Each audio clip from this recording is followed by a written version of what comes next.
my newest dear friend from Carroll County. He's the president of Carroll County, Right to Life for the last year. That's when I met him. And I just love the guy. He's just turned that, well, he's restarted the chapter, and that's been active for more than 10 years in Carroll County. And he has just got it on fire.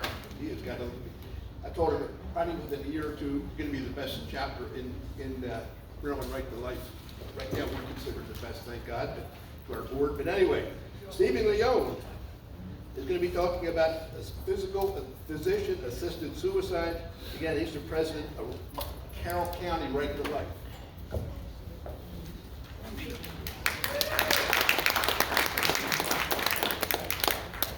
All right, I'll do my best to stay on track with the time. I don't want to put these people in danger of mutiny, so I'll make sure that I stay on track with that, okay? So first of all, can everyone hear me in the room? Anywhere you're sitting? Okay, good. So I'm going to talk to you today about physician-assisted suicide. Now, this is another very important aspect of pro-life. We talk a lot about abortion, and that is really, really important. But we also need to include the other end of life, and that's where we see the danger of physician-assisted suicide. So my experience in this portion as the chapter president, you know, I'm helping a group in our county look at all pro-life issues, but for me personally, I'm very, very passionate about this particular topic because of my life experience, and that's where we all come from. I listened to some of the speakers, and they talked about their experiences in life, and that's what we bring to the table. So I would encourage you, if you're new to the pro-life movement, don't be intimidated by people that have these fancy titles, or they have degrees or things like that. You as a pro-lifer can do so much because, as this lady was saying, your sphere of influence, where you are in your community, that's what's going to make a difference, right? So that's what I started doing. My background was, I was in the military. I spent 20 years in the military. I was a submariner in the Navy. And then I went on, thank you very much. My dad was Subby's. Excellent. I was Yeah, I appreciate the input. We're kind of a crazy bunch, but I did that, and then I was a glutton for punishment, and then I became a state trooper. Not here, but in Arizona. And as a state trooper, I was a homicide detective. So I've done multiple death investigations. And this is part of what I did. Because in the United States, unfortunately, it is legal. And sometimes people do it illegally, like abortion used to be as well. So I'm going to talk to you a little bit about this. I'll give you a little bit of background and history on it, and we'll go forward. As far as the historical perspective, we know that physician-assisted suicide has been going on for a long time. One of the classic examples of that was in ancient Greece and Rome, and Socrates, everybody knows about Socrates, committed suicide using a plant called hemlock. How many of you have heard of the Hemlock Society? Well, and I'll talk about that here shortly, but this plant was used because of its toxic abilities. And that's what he did. He committed suicide, and for whatever reason, and so that would become one of the textbook cases, the first one. In the 19th and 20th centuries, we began to see things change. There was a development of anesthetics, and also we saw the morphine that was being developed, but because of these drugs, we started to see more and more of a push to, hey, we can use these drugs to accomplish the same thing. We don't need the hemlock plant anymore. And then, of course, we had this incredible debate that began. Is this ethical or not? Is this a good thing or not? In the mid-20th century, we began to see this debate intensify, and then it became more of a legal battle type ground for us. And then we started to see also a creation of these suicide advocacy organizations, one being the Hemlock Society. That was the primary one. We're going to talk about them here in a couple minutes as well. In the late 20th and early 21st century, where we are today, we see that in 1994, Oregon became the first state to legalize this euthanasia. Now, you're going to see a trend here in just a minute. In 1997, the Supreme Court had this brought before them. It was contested. They said, well, we're going to uphold this, and we're going to allow states to make that decision. so they can legalize euthanasia in their states. And that's when you saw this going over the edge, right then. In 2008, the brother to Oregon, Washington, legalizes euthanasia.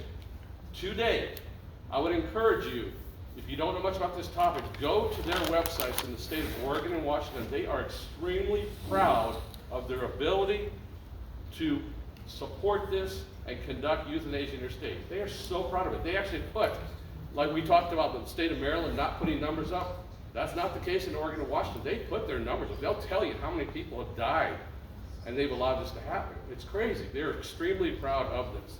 So we see this in the West Coast. We call it the left coast, right? And then, of course, in 2023, to date, we have 10 states that have legalized euthanasia. And these 10 states are California, west, Colorado, Hawaii, Maine, Montana, New Jersey, New Mexico, Oregon, Vermont, and Washington. Maryland would like to do the same. We're going to talk about that here as well today. We'd like to do that. Why? Because there's, as it was mentioned previously, there's a fascination with death in our country. We want to kill babies and older people and those who are maybe less fortunate, or maybe they could create a burden on the rest of us in society. It's just a bizarre thing. As a homicide detective, that was really bizarre for me, was to understand how people, humans, myself included, could have this fascination with death, and that I could help someone die or I could just kill someone. But this is a sinful nature, isn't it? We know that this is bred into us at birth. So we have to do something to combat that, and that's what we're doing in Pro-Life Movement. Hemlock Society, founded in 1980. Look at this, Monterey, California. Or Santa Monica, excuse me, but West Coast again. Hemlock Society was focused on advocating for the rights of individuals, these are their words, not mine, to make choices about their end-of-life care, including assisted suicide. Now, there's that word that we talked about even in the abortion movement, choice, right? So choices, choices, choices. The name is derived, as we said, from the hemlock plant we talked about. There's the technical name for it, Conium maculatum. It's a highly poisonous plant that was used by Socrates. And then, of course, one of the co-founders of this organization, Derek Humphrey, he wrote a book, and you might have heard of this. It was called The Suicide Manual, and the book was named The Final Exit. If I have enough time at the end of this, I'll tell you a quick story about a case that I did that was a suicide, assisted suicide. And I remember distinctly this book was at the crime scene, and this family had used this manual to plan the death of the parents. And this was the manual. I remember going through that. You could just see they had all the highlights, the notes and such. So this book was actually taken seriously. It's a manual. If you may not be able to read it, but it says it there, the practicalities of self-deliverance. Garbage. Absolute garbage. You know, it's like justifying abortion, the practicalities of self-deliverance. But this is the guy, this is the book what he wrote. The organization later evolved into what was called end-of-life choices. There it is again, choices, the word. And that subsequently merged with Compassion in Dying, another organization, and today we call it the Compassion and Choices Organization as of 2005. There it is again, choices, choices, choices.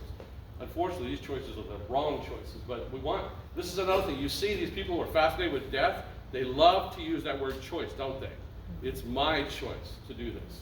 Well, when you commit suicide, like I told you this older couple did, what about the son who was in Las Vegas, that they sent to Las Vegas so he would not disrupt their plans, and he was devastated.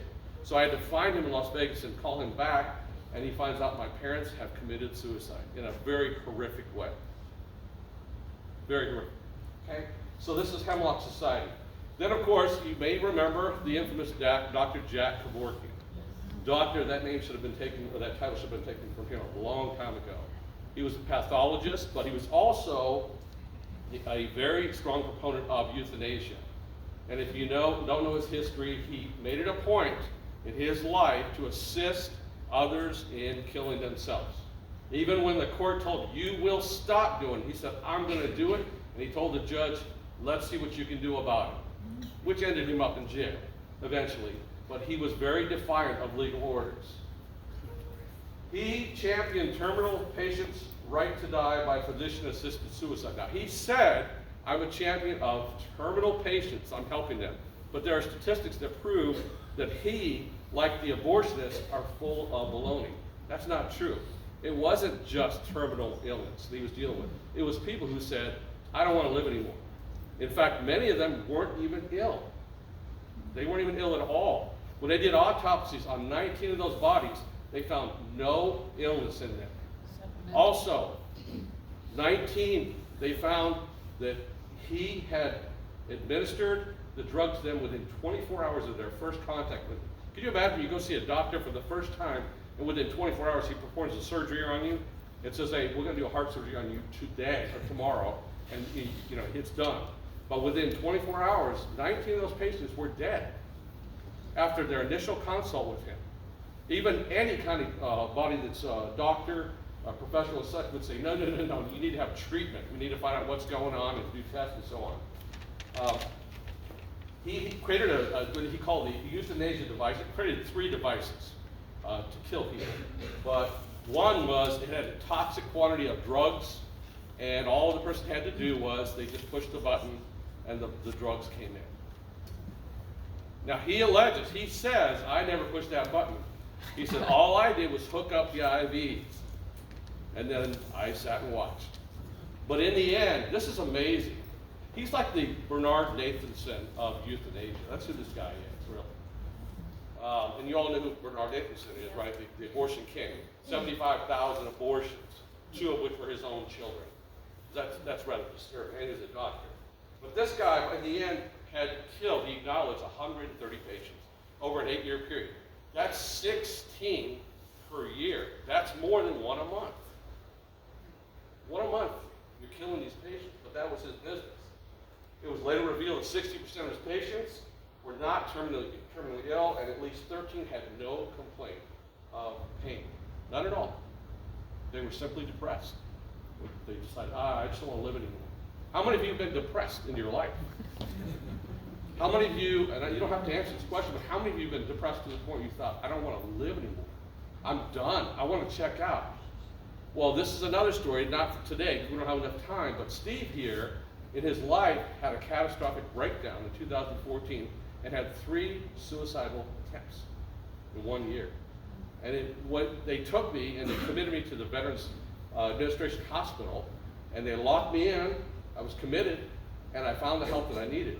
And they showed me, Steve, you do want to live. You just need treatment. You need to understand what's going on. And look, I'm here today. You see what I'm saying? So there is answer to all this. So when a doctor says, hey, Steve, I think it's time to check out. How about this? Or like the abortion doctor who says, the answer to your problem is really let's just remove this child from you, and it's over. That's the wrong advice. But this guy was really good at that. And it caught up with him in 1999. He was convicted of 2nd-degree homicide. Finally. And he was in Michigan, his home state. He was committed to prison for 10 to 25 years. He ended up serving 8.5 years, got out on parole for being a good prisoner, but by then he had hepatitis C. So he ended up dying shortly thereafter. But this is him. He was well known for his artwork. You see his artwork right there? I don't know if you can see it, but it's an image of someone who's cut off their own head. There's a hand that's on their hand that's assisting them, right? So you have an assistant, and then the head is here, and he has a blade in one hand and a fork in the other. So this was the kind of stuff he did in his free time, his artwork. He had another image that he was well known for, in which a child was consuming the flesh of a decomposing body. And he would sell this kind of artwork. Sorry, you can't see it. But you can look this stuff up online. I don't want to look at it. Okay, let's talk about Maryland. In Maryland, we have 2 bills right now. They bring them up every year, but right now it's Senate Bill 926. It is called the End of Life Option Act. It is submitted or sponsored by Senator William Smith of District 20, Montgomery County. And that status is right now been canceled. There was supposed to be a hearing this last week. I was going to appear for that, and they have canceled it. There are 11 members on that Judicial Proceedings Committee, one of which is, if you're from Carroll County, Senator West. He is for this, and I met with him on this issue. But what we did was Maryland Right to Life, we were very creative. We thought, hey, let's do this. We've always approached it from the same angle. Let's talk about veterans and how veterans need to stand up for this garbage that they're being pushed. It's coming their way saying, you know what, there's too much pain. Because it's contrary to everything we've been taught in the military, which is survive, survive, survive, survive at all costs. No matter what you're dealing with, you survive to the end. All of a sudden they started creeping this stuff in. So we started coming at it with veterans, and I think that's the reason the Senate jumped off of it. They got scared. When I met with Senator West, he was not very hostile to me, but I like that kind of confrontation. And I made it a point to tell him, hey, look, there are a bunch of veterans behind you. We're coming. And I'm pretty sure, because Senator Smith, the sponsor, is also a veteran, and he would not meet with me. He denied me a meeting with another colonel. So we're hoping that this is done, but it can be revived. But right now, it's off the table. It's canceled.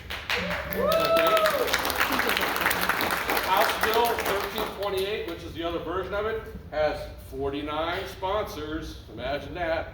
Which party do you think they're from? Okay, I'm not trying to be partisan, but you can figure this out. And they had a hearing this last week. It was a virtual hearing. They did not allow it in person. And we haven't seen where that's going yet, but they did have their hearing. So that's still there, and that could go forward. But it has died every year, and we're hoping that this year it will die again. But we know one thing, just like abortion, it'll be back. It'll be back next year. But what we're going to do as pro-lifers, what are we going to do? We're going to fight, fight, fight, right? Yes. And that's the one thing. I don't care how big you are, how strong you are physically. Inside in your mind, you could be the strongest, most powerful opponent. And I want you to fight. This is what I learned in the police academy. This is what I learned in basic training. You fight, fight, fight, even when you've been knocked down. I remember a scenario in the police academy. This is a lot of fun. They said, go into this bar. This is in training. And break up this fight. And I was outnumbered. It was just me. It was dark in there, and there were a bunch of guys, and they beat the snot out of me. They beat me good. But the goal was stay alive. And I stayed up, and I kept fighting. The instructor said, that's what we're looking for. It was the guy who collapsed and said, get out of here. So that's our goal as pro-lifers, is to fight, fight, fight, and you can do it. This is something that's staggering. I don't know if you can see this, but I hope you can. This is a cocktail of what is given at the assisted suicide prescription for the prescription. And what you're going to see here is amazing. There are different chemicals that are in this cocktail, but if you'll notice, on the left it shows you the physician-assisted suicide dose. And on the right would be a normal or usual dose. And you're going to see that in some cases, it's 620 times the usual dose. 620 times. Some of them are as little as 100 times. But this is what they're giving the patients. Now, they tell us, and when I met with Senator West, he said, oh, it's dying with dignity. That's the word he used. I'm going to tell you right now, folks, I've been in on this as a homicide investigator. Sometimes this doesn't go well, and it takes over a day for that person to expire. You're thinking, oh, this is going to be done in an hour. Not necessarily. And it's a violent reaction. There's vomiting. The body convulses. It's awful. It's like the old movies. Remember the movies where they used the electric chair and the guy didn't die, and they had to redo it again? It was awful. It was terrible. It's the same thing. This is what's happening. It's not pleasant like they tell us. Dying with dignity, peaceful, and all this stuff. Not at all. Think about it. Look at this. Would you want to drink this? Or have this administered to you? Absolutely not. Not on my best day or my worst day. So this is what we're talking about right here. I'm told we will be able to provide this PowerPoint, right?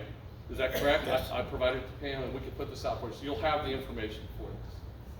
But the next thing I want to show you, because I'm running out of time here, is this is your friend. This is who we need in our fight. It's an organization called the Dignity Mandate. I've given you the website right there. It's very simple. It's the dignitymandate.org. The dignitymandate.org. Go to their website. They have phenomenal resources on there that can help you out. And we use these when we go down. Every year in January, we go down for Advocacy Day. and we meet with our local legislators, we find out who they are, and we make meetings and we go into their offices, we talk to them about how we feel about physician-assisted suicide. We're opposed to it, and we're asking them to be opposed to it. So I would encourage you to go there in January, join us, and when we do, we wear green. We wear green. Why? Because green is the color of life. So they have a documentary on the website called Shining the Light on Physician-Assisted Suicide. It's about 31 minutes long. It's excellent. If you're not well versed in this, please watch the video. It's really well done. It talks about a lot of things that I've covered today. They also have these great fact sheets. They're in a PDF form. You can download them, and they give you a lot of great information to help you prepare for those discussions like she was talking about. She said it's not a matter of if, it's when, right? You're going to have this discussion at some point. And even if it's at the end of your life, and someone comes to you, and your punk kid comes to you and says, I think you should do this. I'll say, nah, blacken your eyes right now if I could. You know what I'm saying? But this is why it's not a good idea, son. So there's medical aid in dying, which dispels the common myths about PAS. There's economics of PAS, the unethical correlation of PAS legalization and reduced healthcare costs. That's one of their reasons. Is, hey, you know what? We could really reduce the healthcare costs in our country if people would just kind of check out a little bit earlier. And that's what they're doing in Scandinavia and Europe. That's really common. And we're trying to follow that model. PS affects everyone. Disputes the personal choice, justification. Everybody says, oh, it's personal choice, and reveals the negative effects on society. How does it affect the rest of society? Somebody else mentioned earlier Down syndrome. That's another thing that they're looking at. Well, that's a lot of care for the Down syndrome child, right? So why don't we just do this and help them be at peace, you know? It's trash. And of course, who opposes PAS? It reveals the opposition to PAS. So I recommend you check out this website, and there's my information for our organization. We are new. I want to thank Frederick County for helping us get started. John has been great to us and his organization. They allowed me to come to one of their meetings. I learned a great deal from them. And we're trying, we're growing. And also I want to thank the members of my chapter that are here. We're in the back table there. I have my Vice President, Catherine Adelaide, with the green scarf. My Secretary, Sally Taylor, who is stepping out. My new Secretary, who is my wife, Elizabeth Leone. And then I have Trudy Leister and Fran Taylor. So thank you for having us. Thank you. A fifth of deaths in Canada are assisted suicide. Yes. A fifth. Wrap your mind around that. And they're encouraging, we have documented evidence, they're encouraging veterans to die in huge numbers, to give up. Thank you. Thank you, Stephen.